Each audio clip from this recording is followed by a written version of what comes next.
우리가 몰랐던 바다 이야기 수요일에 바다톡톡 오늘 본강연 시작해 볼 텐데요. 오늘 강연해 주실 경북농민사관학교 변경숙 교수님 모셔보겠습니다. 박수 부탁드립니다.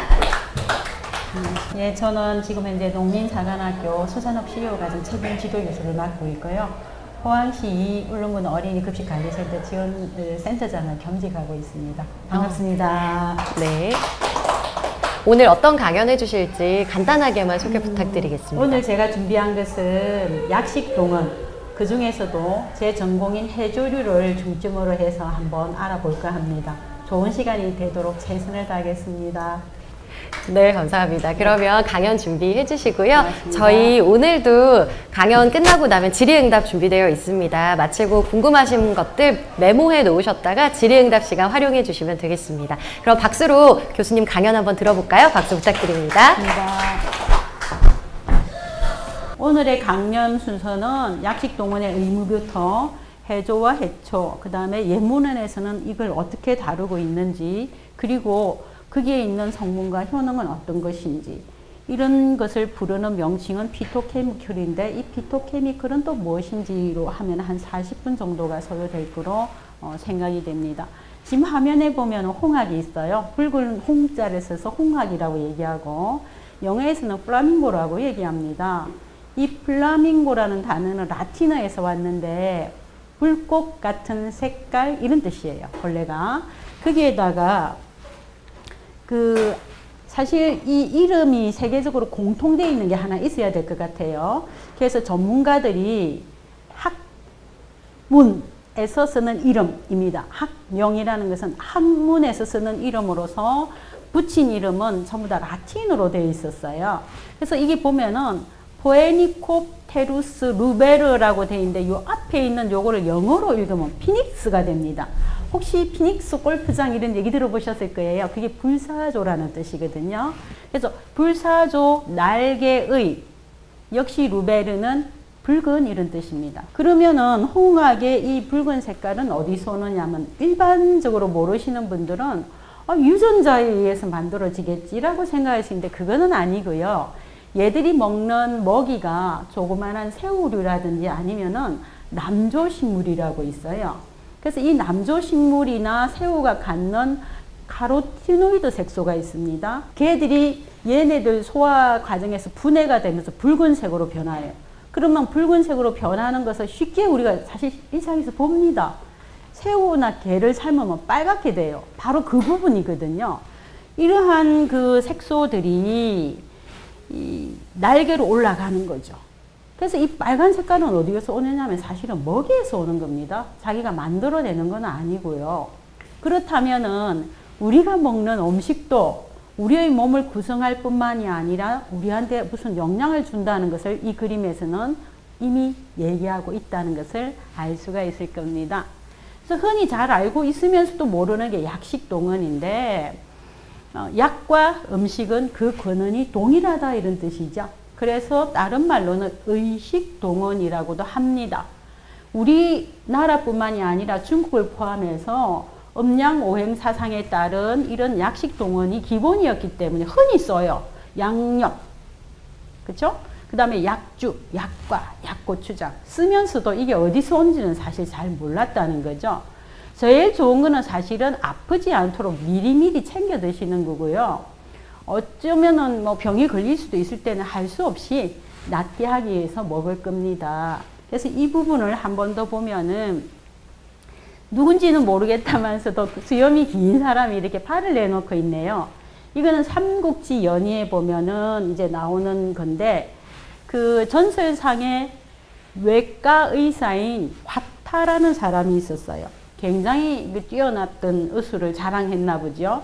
그래서 관우가 독화살을 맞았는데 그 독화살 맞은 자리를 수술할 때 썼던 것이 마비산 가는 거였답니다.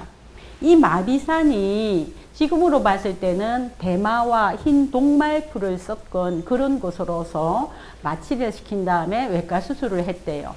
굉장히 유명했답니다. 그래서 이제 조조가 항상 두통에 시달려서 너 좀 나 고쳐봐라 하고 불렀는데 안 가요. 근데 나중에는 협박을 했겠죠. 그래서 할 수 없이 이제 그 조조한테 불려간 화타가 진단을 한 다음에 이렇게 얘기합니다. 승상님의 병을 고치기 위해서는 머리를 좀 열어야 되겠습니다. 지금으로 봐도 어려운 이 두 개수를 권유를 했으니 조조 입장에서는 흔쾌히 예스라고 하지 않았겠죠. 그래서 조조는 항상 암살의 그 위협에 시달렸기 때문에 화타가 자기를 죽이러 왔다라고 오해를 하고 사형을 언도합니다. 옥에 갇힌 화타는 자기가 갖고 있던 모든 서적과 자기가 알고 있던 의학적인 지식을 다 적어서 옥리한테 넘겨요. 근데 후한이 두려웠더니 옥리는 그걸 다 불살라 버려가지고 지금 전해지는 건 없습니다. 그리고 결국 조조는 병을 고치지 못해서 당신도 힘들었지만 그 아들조차도 목숨을 잃었던 그런 그것이 바로 이 그림에서 우리가 볼 수 있는데, 이제 화타는 큰형, 둘째형, 본인 세 명이 다 그렇게 의술이 뛰어났대요. 화타가. 그럼 사람들은 묻겠죠. 누가 제일 잘하는데? 이렇게 물었을 때 화타는 이렇게 대답합니다. 큰형입니다. 우리 큰형은 본인은 알지도 못하는데 그 사람이 안색을 싹 보고 벌써 그 병을 진단해서 치료를 했고요.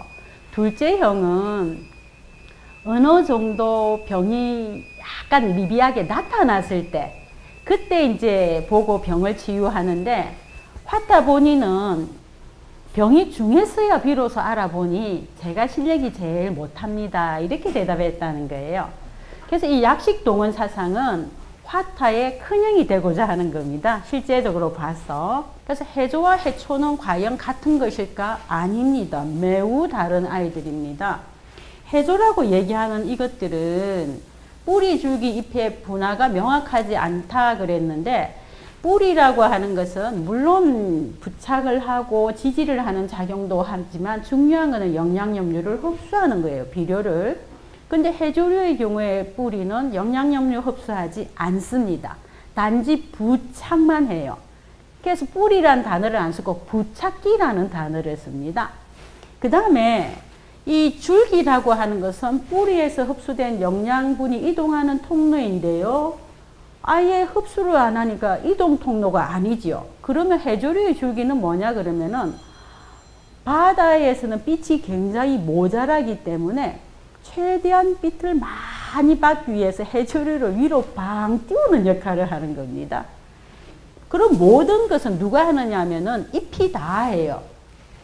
영양염류도 흡수하고 여기에서 뭐 광합성도 하고 다 해야 돼요. 그래서 잎이란 단어를 안 쓰고 엽상체라는 단어를 씁니다. 해초는 우리나라에 두 종류밖에 없습니다. 앞에서 봤던 잘피, 그 다음에 여기 보면은 우리 부추라고 하는 거 있죠. 부추가 길게 생긴 게 바다에 한씩 있을 겁니다. 개입니다. 생긴 게 거머리같이 생겼나요? 그래서 거머리말이라고도 부르는데, 우리나라는 잘피하고 말잘피 두 종류가 있고요. 대부분은 전부 다 열대에 서식을 합니다. 물론 얘도 먹어요. 옆으로 기는 그 줄기는 먹을 수는 있는데 자원이 많지 않아서 여러분이 잘 못 볼 거예요. 얘들의 특징은 육상식물하고 똑같습니다. 뿌리, 줄기, 잎의 기능이나 구조가 같은데 보편적으로 어떤 기사나 이런 데 볼 때도 자꾸 해초라는 단어가 많이 나와서 제가 좀 아쉬워서 오늘 짚어드리는 겁니다.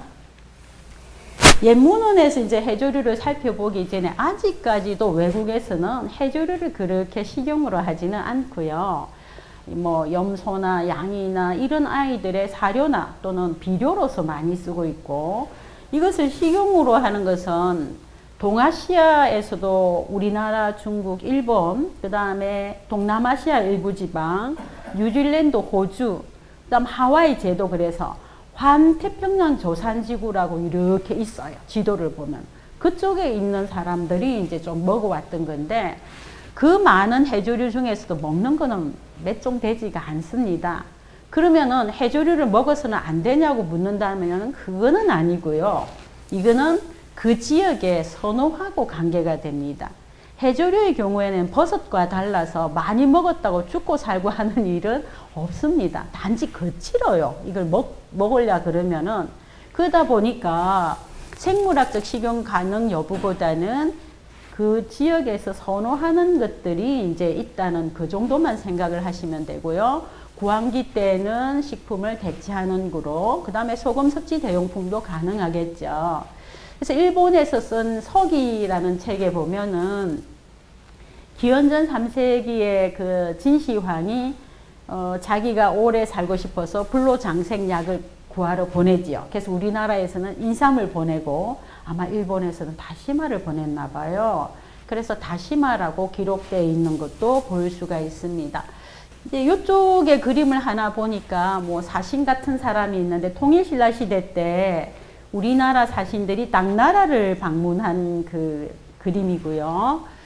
읽어보면은 이 당나라 때의 책인 본초, 수뷰, 남해약, 모해약, 본초 할 거 없이 신라인들이 뭔지 지금은 몰라요. 그 당시 언어로만 적었던 거에 따르면 해조류 이름은 신경 안 쓰셔도 됩니다. 해조류를 채취를 해서 조공을 하고 수출했다는 거예요. 그리고 그것은 어디에 쓰였느냐면은 식용이 아니고 어떻게 쓰였다고요? 약용으로 쓰였다는 겁니다. 해조류는 먹으려고 우리가 채취한 게 아니고 이것이 약용으로 쓰였다는 거예요. 그 다음에 본초박모 이제 명나라 시대 때 이시진이라는 사람이 27년에 걸쳐서 800여 권의 의학서적을 다 모아가지고 이제 27년 동안 책을 쓴 거지요. 거기에 따르면은 아마 고려 시대에도 우리가 수출을 했나 봐요. 그래서 고려에서도 생산이 되었다라고 하면서 이름이 해초, 해조, 해대, 곰포 다양하게 제시가 되어 있습니다. 근데 약효는 비슷하게 기술이 되어 있다 그래요. 네.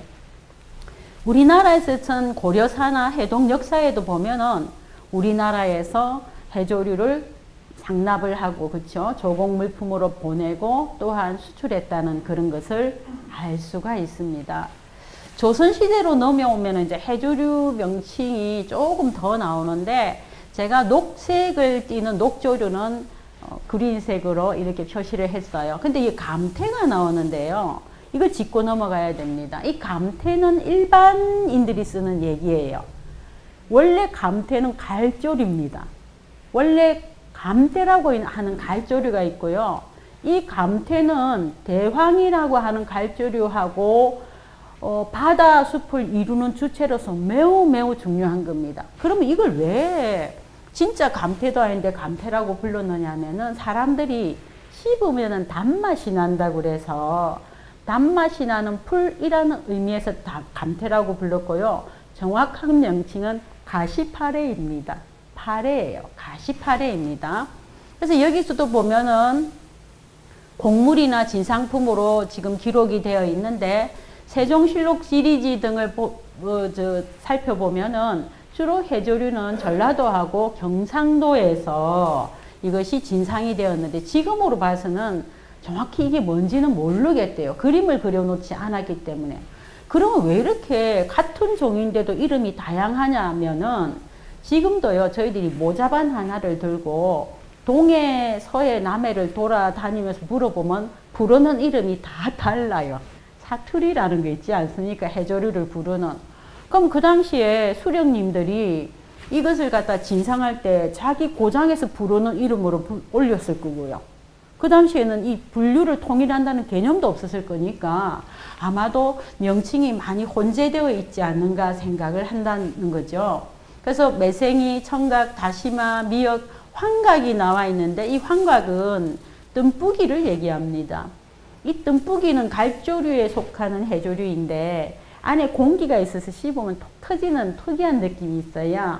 근데 전라도 지방에서는 이게 제사상에 올라가는 귀한 식품이었는데 자원이 없어져 가지고 최근에 이제 완도에서 또 아까 용다시마처럼 인공종묘에 성공했다라는 그런 기사가 올라옵니다. 그 다음에 이제 허준이 쓴 그 동의보감에 보면은 선조 때부터 광해군에 걸쳐서 쓴 책인데 여기에도 해조류 이름은 굉장히 다양하게 나오지만 결론은 하나죠. 약용으로 썼다는 것. 식용은 아니었다는 겁니다. 예로부터 해조류 자체가. 네.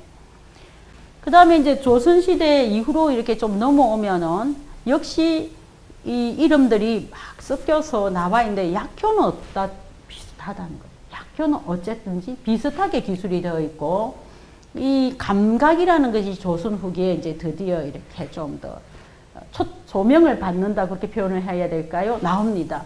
근데 읽어보면 아마도 이게 미역이 아니었을까 생각을 해요. 미역이 아니었을까. 우리 지금 현재 쓰는 미역의 종류가 이렇게 많습니다. 우리는 그냥 미역하면 하나로 생각하는데 아니거든요. 식물 하시는 분들은 미역의 종류가 이렇게 많으니 얘 이름을 뭐라고 옛날 사람이 불렀겠습니까? 그러다 보니까 용어가 혼재되는 것은 어쩔 수 없었던 것 같고요. 미역을 해대, 해체, 감각 등 달리 불렀던 것으로 알려져 있습니다. 근데 이 미역은 앞에 끝까지는 우리가 이해돼요. 선물하고 수출하고 진상하고 약재 쓰고 하는데 의뢰용이라는 단어가 드디어 나옵니다. 조선시대 때 후기로 넘어가면요. 그래서 이규경이라는 분이 쓴 거에 의하면 우리나라에서 미역국을 먹게 된 계기가 믿거나 말거나지만 어떤 어부가 고래 뱃속에 왜 들어갔는지는 모르지만 들어갔대요. 들어갔는데 새끼를 놓은 고래 뱃속에도 뭐 피가 있었겠죠. 근데 얘가 미역을 뜯어 먹더라는 겁니다. 근데 그 미역을 뜯어 먹은 것 때문인지 피가 맑고 이렇게 정화되는 것을 보고 어부가 돌아와서 사람들한테 그 얘기를 했겠죠. 그러면서 해산한 산모는 반드시 미역국을 먹어야 되는, 그리고 우리가 생일날에는 뭐 어쨌든지 간에 미역국을 먹어야 되는 그런 의례용으로 정착을 하게 됐죠. 그래서 우리나라는 일본보다 미역의 소비량이 6배 정도 많은 것만큼 의례용이고요. 이제 일제시대 때 들어와서 우리나라에서 어떤 그 풍습이 있는지를 적은 요속고 책에 보면은 삼신 할머니 상에는 장곽, 이게 미역을 자르지 않고 통으로 쓴 걸 장곽이라 그러거든요. 이유는 자르면은 애가 죽는다고, 수명이 길어지지 않는다고 해서요. 장곽을 쓰고 맑을 소자를 써서 소미역국이라 썼는데 소고기나 이런 걸 안 써요. 살생을 의미하기 때문에.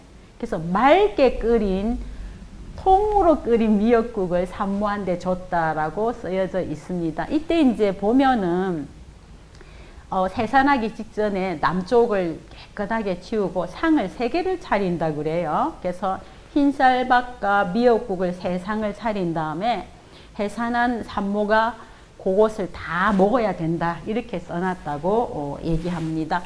그 다음에 이제 해남 윤씨 집안에도 보면 부엌에 있는 조왕신을 모시기 위해서도 미역을 썼고요. 특히 양식 이전에는 굉장히 이 해조류가 구하기 어려운 식품이었습니다.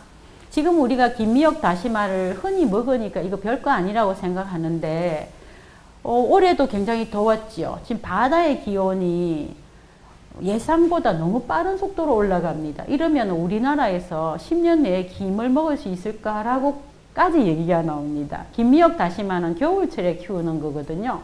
수온이 올라가면 녹아버립니다. 이거 자체가. 근데 옛날에는 양식도 안 되었으니 얼마나 귀했겠어요. 그래서 시아버지가 며느리한테 반드시 챙겨줘야 되는, 그래서 경제적 뒷받침이 되는 그렇게 귀한 식품이었다라고 생각하시면 되겠습니다. 최근에 이제 우리나라의 김이 전 세계를 강타하고 더 나아가서 최근에는 냉동김밥이 미국을 휩쓸고 있는 거 보니까 참 국력이라는 게 뭔가 이런 생각이 들면서 한편으로는 저희 나라 그 바다 수온이 올라가니까 마음이 굉장히 힘들어요. 그래서 어제 아래 기사도 보니까 고수온으로 인해 가지고 전복의 반 이상이 죽어버렸다 이런 기사가 나오고 있습니다. 지금까지 중간 정리를 한번 해보면요, 해조와 해초는 달라요. 그렇죠? 우리가 얘기하고자 하는 모든 것은 해조입니다. 옛문헌에서는 해조류의 명칭이 혼재되어 있지만 약용으로 사용했다는 것, 그리고 조공과 수출 품목이었고 주된 것은 미역과 다시마인 거로 해석이 됩니다. 특히 미역은 우리나라에서 조선시대 후기로 갈수록 의뢰용으로 발전했다 하는 것까지가 정리됩니다. 괜찮으시겠어요? 네.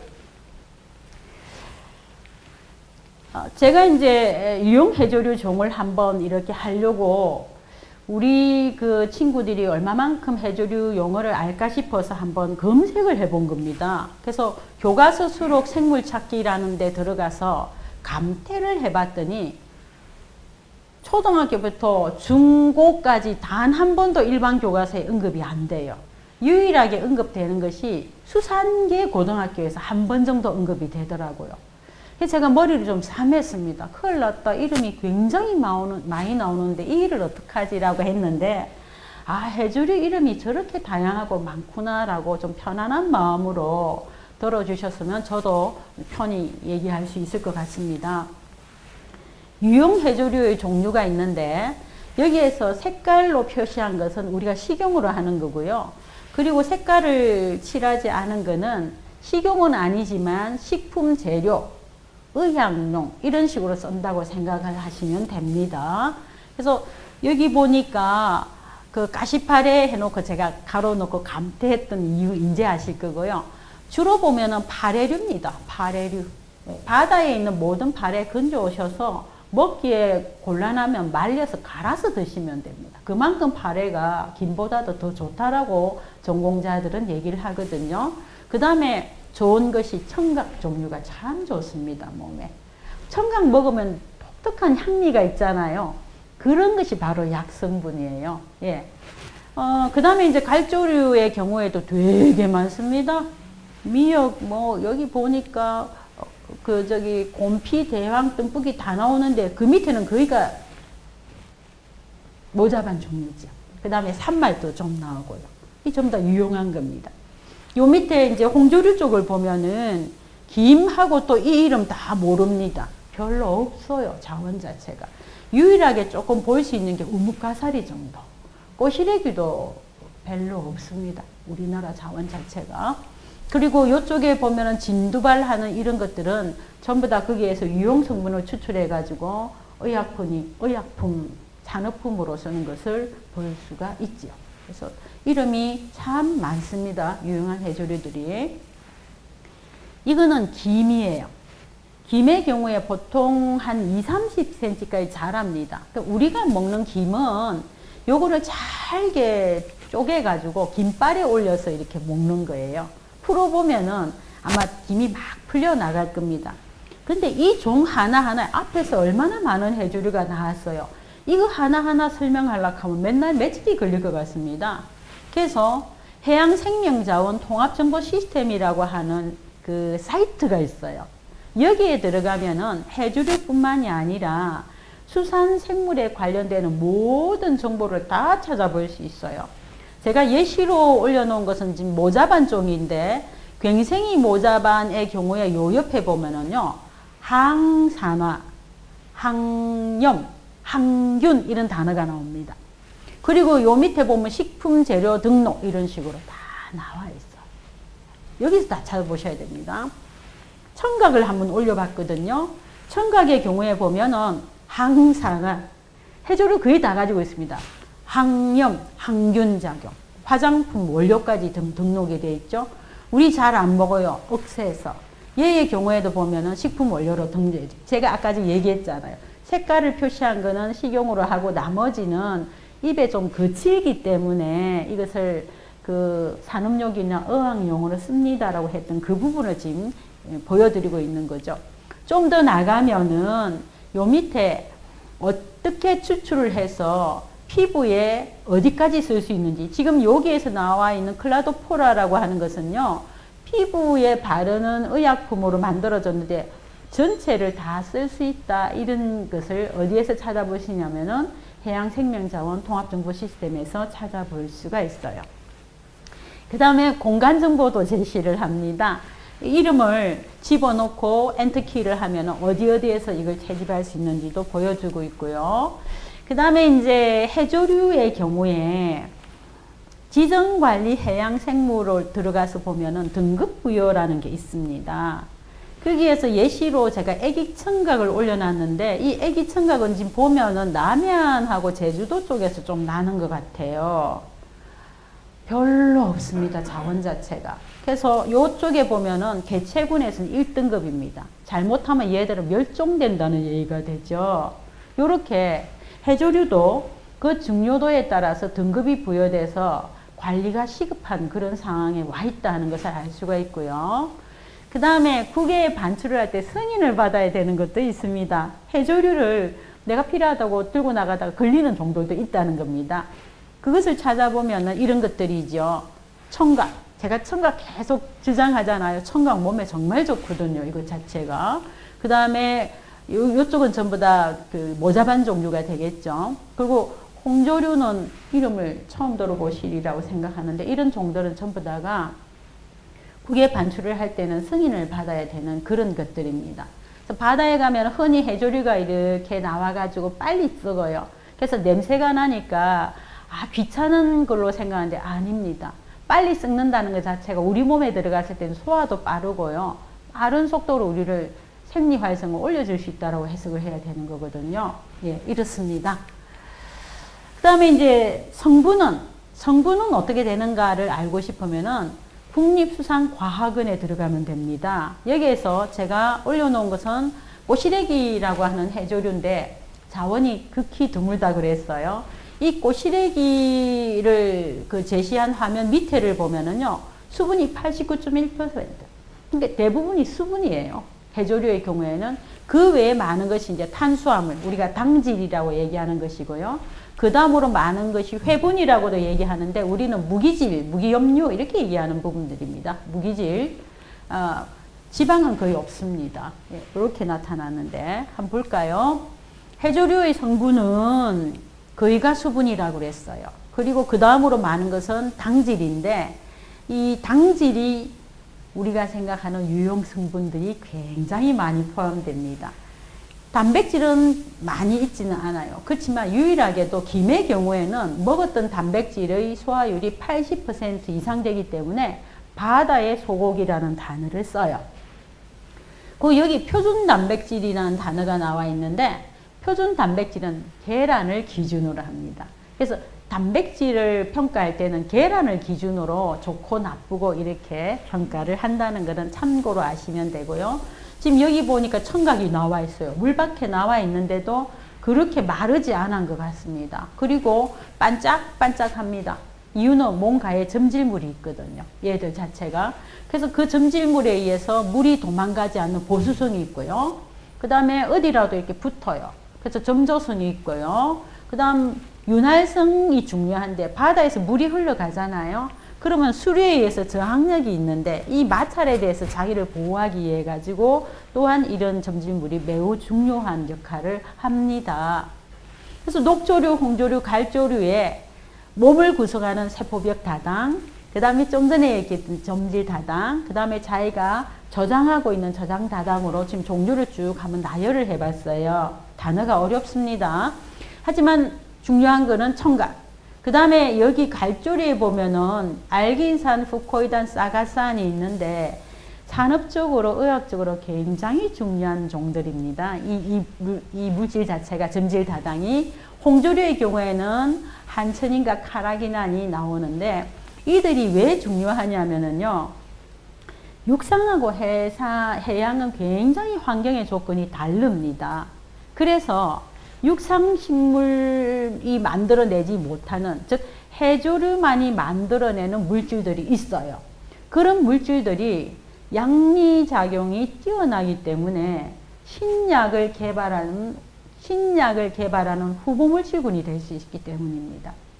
해조 자원이 급감되는데 왜 그렇게 호들갑을 떠냐면은 얼마나 좋은 성분이 있는지 지금 개발이 다 되고 있지도 않음에도 불구하고 없어진다는 거죠. 바다가 더워지고 뭐 이러면서. 그래서 그 한국수산자원관리공단에서는 바다숲을 많이 만들어서 자원을 회복하려고 노력하는 그런 사업을 지속적으로 전개하고 있습니다. 그럼 그러한 점질다당이 하는 것은 기본적으로 이거 3개 나왔었죠. 요 항산화, 항염, 항균 나왔었어요. 해조류 아까 보니까. 항산화라고 하는 것은 우리는 산소호흡을 하기 때문에 필연적으로 활성산소라는 게 만들어져요. 이 활성산소는 우리를 공격을 합니다. 그래서 세포가 부서지고 우리가 기력을 잃어가는 모든 과정을 우리는 노화라고 얘기를 하거든요. 그래서 항노화, 이렇게 노화를 억제하는 항산화라고 하는 것은 노화 억제하고 관계되는 거고요. 그 다음에 의사들은 암조차도 염증성 질환이라 그러더라고요. 의사들은. 그럼 항염이라고 하는 것은 질병 예방 및 치료가 항염작용이에요. 그 다음 항균이라고 할 때는 균에 대한 방어력이죠. 면역 증강입니다. 요 세 개만 딱 떼놓고 보면은 이거 진시황의 불로장생약 찾는 거랑 똑같지 않습니까? 해조류가 그런 거예요. 특히 후코이드암 같은 경우에는 항암작용이 굉장히 뛰어나는데 이게 어디에 많냐? 미역귀라고 하는 거 있죠, 선생님들. 그쵸? 바로 그 부분이에요. 그 다음에 이제 항혈액 응고. 우리가 나이가 들면 들수록 당뇨나 기타 성인병에 의해 가지고 혈액이 끈적해지는데 이것을 정화시키는 작용도 해조류가 하고 있죠. 그 외에도 보셔요. 여기 쭉 읽어보면 전부 다가 이게 생활습관병이죠. 이걸 다 예방할 뿐만이 아니라 무기질이나 비타민을 공급하고요. 그 외에 식품 가공용, 의약용, 산업용 등등 그 기능이 엄청나게 넓어요. 이 부분에 대해서는 제 앞에 수요일에 바다톡톡을 하신 경북대학교 김동연 교수님의 그분을 한 번 더 들어보시면 완벽하게 해조류에 대해서는 여러분이 지식을 가질 수 있을 것 같습니다. 다시 한 번 더 말씀드리지만 식용이나 비식용은 성분의 차이는 별로 없어요. 단지 먹었을 때 독특한 향미 내지는 식감이 거칠어서 안 먹을 뿐이지 육상의 독버스 같은 그런 상황은 없으니까 안심하고 드시면 되겠습니다. 이렇게 몸에 좋았던 성분들을 우리는 단어가 되게 어렵잖아요. 그래서 이렇게 부릅니다. 피토케미컬. 이 피토는 식물이라는 뜻이고요. 케미컬은 화학물질이라는 뜻이에요. 그래서 그냥 식물 화학물질 이렇게 얘기하면 좋겠더구만 모든 언론 기사에서도 다 피토케미컬이라고 써놨더라고요. 그래서 이 단어 한번 이해해 주시면 되고 식물이 자기가 생존하기 위해서 즉 자기가 자기 몸을 보호하고 또 자손을 이렇게 유지시키기 위해서 만들어내는 모든 물질들이 피토케미컬입니다. 그래서 식물의 경우에는 광합성 색소도 여기 들어가고요. 그 다음에 향미 물질, 자기가 스스로 방어하는 물질, 지도 살아야 될 거 아닙니까? 지가 만들어내는 면역 물질 이게 다 들어가는데 요 밑에 색소를 한번 볼까요? 보면은 광합성을 하는 색소가 클로로필, 카로티노이드, 플라보노이드는 되는데 이 뒤에 거는 해조류만이 가집니다. 앞에 세 개는 육상식물이 가지지만요. 이 뒤에 있는 두 개는 해조류가 가지는 거예요. 그럼 왜 해조류는 저렇게 해야 되나?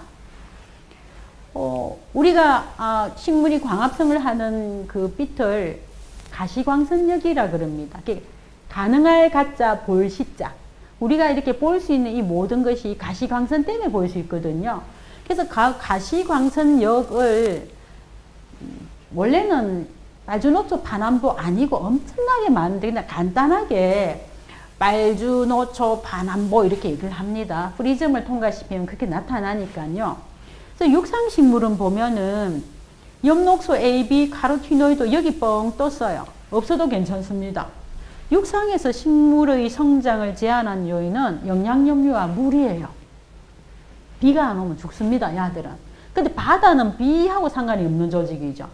그럼 바다에서는 식물의 제1성장을 억제하는 조건이 뭐냐 그러면 빛이에요. 빛은 내려가는 순간 흡수되고 산란되면서 굉장히 적어집니다.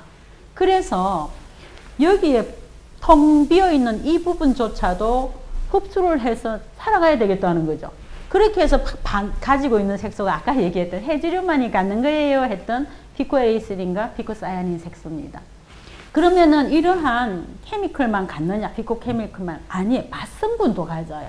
맛성분을 한번 정리를 해봤더니 녹조류, 홍조류, 갈조류 할 거 없이 전부 다 뭘 다 가지나요? 글루탐산을 다 가지고요. 여기 좀 전에 설명했던 거죠. 여기 김에는 타우린이 있습니다. 김 꼭꼭 씹으면 맛있어요.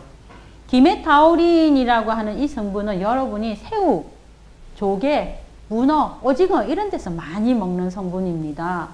얘들의 경우에도 비만을 억제하고 생리 기능을 활성화시키기 때문에 굉장히 좋은 신약 후보 물질들이거든요.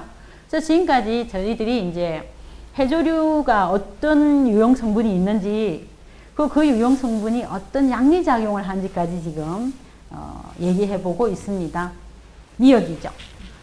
미역의 경우에 미역도 물론 좋습니다만 항상 이 밑에 있는 포자엽 선생님들이나 여러 학생들은 미역 귀다리 이렇게 얘기를 하는데 이 포자엽에 굉장히 좋은 성분이 많다 그랬어요. 아주 오래전에 기장에 근무하는 선생님께서 한번 오신 적이 있습니다. 기장에는 아무래도 미역이나 다시마가 많으니까 그런 걸 반찬을 많이 싸왔나 봐요. 그 당시에. 근데 정말 오래전에는요. 학교에서 기생충 검사를 했거든요. 기장에 자기가 정근을 가서 보니까 제일 놀랐던 게 애들이 기생충이 없더래요. 그래서 이러한 미역, 그때는 미역 귀다리라고 하는 부분이죠. 하고 장내 기생충하고 관계가 있냐고 그걸 확인하러 오셨어요. 그래서 저희들이 문헌을 뒤져가지고 도와드렸는데 그 당시에 아주 큰 상을 받았다고 얘기를 들었습니다. 그 다음에 이제 다시마 나올 겁니다. 다시마의 경우에는 포자엽이 따로 없고요. 옆면 전체를 쭉 따라가지고 이 포자가 생겨요. 그래서 다음에 어디를 가시더라도 다시마 미역귀 나오면 무조건 드십시오. 그만큼 좋은 식품은 아마도 없는 것 같습니다. 오늘 저희들이 이제 마지막 정리 들어갑니다. 이렇게 했어요. 해조와 해초가 있는데 바다에서 나오는 거의 대부분은 좀 다 해조라고 불러주십시오. 해초라고 부르는 거 많습니다. 틀렸습니다. 말씀드렸고요. 옛문헌에서 해조류는 용어가 굉장히 복잡했지만 결론은 하나였지요. 의약품으로, 약용으로 사용되었더라. 그리고 굉장히 귀한 식품이었더라. 그쵸? 그 다음에 또 미역의 경우에는 의뢰품으로 이게 정착이 되어서 우리나라가 일본보다도 미역의 소비량이 6배나 많더라까지 말씀을 드렸습니다.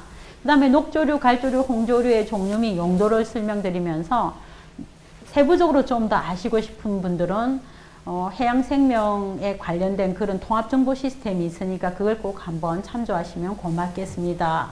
그리고 그렇게 유용한 물질들은 우리는 피토케미컬이라고 부릅니다.